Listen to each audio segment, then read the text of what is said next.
Queen 𝓆𝓅𝓏𝑒𝓏 enjoyed being a quiet listener to their passionate discussions. She always thought the two were hilarious in their back and forths, and she listened while at the same time floating off mentally into her own visions of the future. The Queen was in and out of listening to them, while distracted by her own thoughts. As they sailed from Elephantine, Aswan, down to Aniba, Nubia, the Queen pondered on the great task ahead of her. Aniba would be the first site where the Queen of Neken would speak to the people of 𝓆𝓆𝓏, Nubia. This was the first stop in 𝓆𝓆𝓏, travelling from Philae and Aswan. Failure was not an option for her. She was determined to rally support for the war in the north against the evil empire comprised of King Tejesh and King Agrub. The plan was to go on to the cities of Semna, Sodinga, Soleb, and finally Napata in Kush. Dignitaries travelling with her would be sent out to the cities of Faras, Buhen, Uranati, Kuma, Amara, Sesebi, and on to Setju's Tamek, Meje, Punt, and Yam. On the return back to Neken, she would stop at El Kuru to pay homage to her own ancient ancestry and then travel back home to Neken, hopefully with the full force of Nubia behind her. She envisioned that she would raise at least 20,000 Mejeyu who would pledge themselves to her husband King Seken and Prince Mene and swear their swords to them. For the glory of the gods and the prosperity of the two lands, there was no room for failure. For both 𝓆𝓆𝓏 and Tamaray, and also for the legacy of 𝓆𝓏𝓏𝓏𝓏𝓏, Kush. She thoroughly believed in herself and her ability to pull this off. She knew that the king was relying on her success, and she had never let him down yet, and she wasn't planning to now.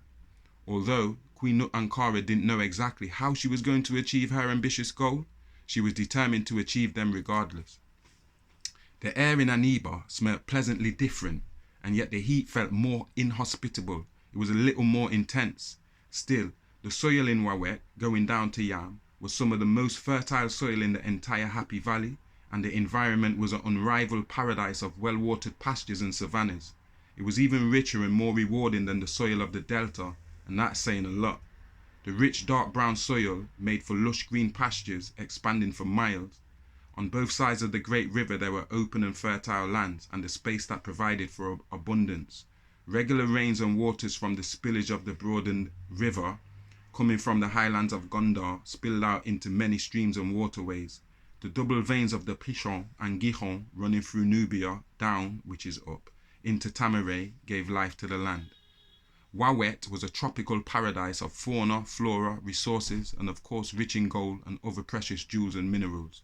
The gold was known to be of the best quality in the area, affectionately known as the flesh of the gods. Therefore, only the privileged nobility and royalty could ever own it. Her Majesty could smell the morning dew still fresh on the leaves of the foliage. She could see gazelles and various different types of apes, even a few cheetahs roaming the plains. There were also wild hogs and wild dogs, rhinos and zebras. Her Majesty was simply awed by the sheer beauty of her ancestral lands. The beauty of the scenery, the landscapes, the animals and people, it was all so enchanting. This was the kind of scenery you would not see in Tamaray due to the aridity. The fauna and flora are very limited, being that Tamaray was a glorified oasis. 𝓆𝓆𝓏, on the other hand, was much more than an oasis. It was more of a fertile savanna with some of the most sought-after land in the valley. In prior times, 𝓆𝓆𝓏 was a major region of the mother civilization, the super civilization of 𝓆𝓏𝓏𝓏𝓏𝓏, Kush. In its heyday, Nubia, the mother culture, at its height, it produced 𝓆𝓆𝓏 and Tamaray. Those are the daughters of Kush, the jewel which was unified into one single kingdom in its future. Today we remember it as Kemet and even Egypt. Princess Sophia broke the silence with a question for Her Majesty the Queen. Your Highness, may I speak freely? How upon Geb are you to convince 20,000 of the first men, Sudanese Nubians, to pledge themselves to a war for Tamaray? You explained before, but me need you to tell me again. I still don't get how you go appeal to man so full of pride. Me no mean for sound like me no believe in what we a do. Me just want clear that we are the best plan.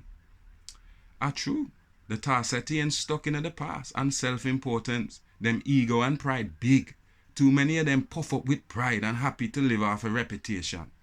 Girls, me no have no plan to convince nobody. The plan is to say what need for say. Let go the truth that the valley need all of we fi fend off the colonizers. Them and them Iceman, 𝓆𝓆𝓏𝓏𝓏𝓏𝓏𝓏𝓏𝓏𝓏𝓏𝓏𝓏 cannot live off a reputation alone. them are gonna have to show character. If they are who them say them is, them gonna have to send man fi defend the valley. And that me a rely upon. And you know have to apologize for your question, Sophia. Okay. 𝓆𝓄𓃅𓓃𝓏𝓃𝓄𝓃𝓏 leant forward from her seat and hugged the queen. As the three of them sat in the cabin of the royal wagon, they were shaded from the intense heat of the sun. This was one of the most beautiful trips I have ever taken, Cara. It reminded me of when I first returned to Tamaray with Rahul upon his ship. I did know a long time that there was a bigger purpose for me. I know I was not supposed to stay back in the Minoa. Destiny called out to me. Unu hear that music? Think we must reach, more or less. Ooh, the nerves. Princess Sophia was lost on just how the queen was going to convince 20,000 Nubians to fight alongside the two lands. Nevertheless, she believed in her and their campaign, and she was still as enthusiastic as 𝓆𝓄𝓃𝓃𝓏𝓃𝓏𝓏 about visiting 𝓆𝓆 and Kush. Being half Minoan and half Pelasgian or Mycenaean, she had always heard the legends of the old Kushite Empire, even more so when she married Rahu. He took her on many of his travels. Sophia quickly grew a fascination and passion for the history and wisdom of the old race Kushites and their children who emigrated and set up Tyre, Phoenicia, in the lands of Canaan. Princess Sophia was generally interested in the history of 𝓆𝓏𝓃 and 𝓆𝓆 as much as Tamaray. She carried around a journal everywhere and wrote down her thoughts and anything she learned of significance. Both herself and the queen were multilingual, and they had the gift of sesh also. They could write. Many of the women in 𝓆𝓏𝓃 and 𝓆𝓆 had the gift of sesh, they could write. But in Tamaray, women who could read and write were rarer. Only certain middle and higher class, noble and royal women could fluently read and write any number of languages. Lady 𝓆𝓄𝓃𝓃 was royal-blooded, but she never really paid it any attention when she had a brief taste of the lessons, and that was her loss. Yet she was still bilingual. It never used to be that way back in the beginning days of Tamana, the Green Sahara and Old Kush. Everyone knew how to read and write, both male and female. Last report suggests King Tejesh have upward of 40,000 man. All kind of breed him have a fight free. Spies say he plan for King Agrub join here Akmim. And what go on for Akmim? Man they ready for fen it. Your Majesty, Akmin has already fallen. A good thing Commander Intef and him squadron did left last week. Fi come back and accompany the Queen. Them say Agrub estimate fi have 30,000 man himself. A 80,000 man Tejesh a move with. That was the last estimate, Your Majesty. The elders were now the bravest group of men in the community. The elders were not the bravest group of men in the community, but they were the most experienced in life and therefore were the wisest. For this reason, King Second always valued their opinion and perspective on his war council, even though they were a whole bunch of old cowards to me initially. I learned to value their wisdom. Prince Mene personally thought they were a bunch of old cowards too, but there you go. Yet, he was also still learning from his aging father, King Second, and he had been told that it was time for him to take on the reins of rulership more often. He was asked to involve himself more often, take a bigger role, and learn to listen to them and different perspectives regardless. It was the mark of a great leader to consider all angles before making a decision. How much time have I got left? Hold on. Yo, move notification, man. Sure. Okay, 8:40. There was a collective gasp when the numbers of the combined northern forces were revealed in the War Council. Up to this point, the general public, along with the councilmen and courtiers, had largely been kept in the dark.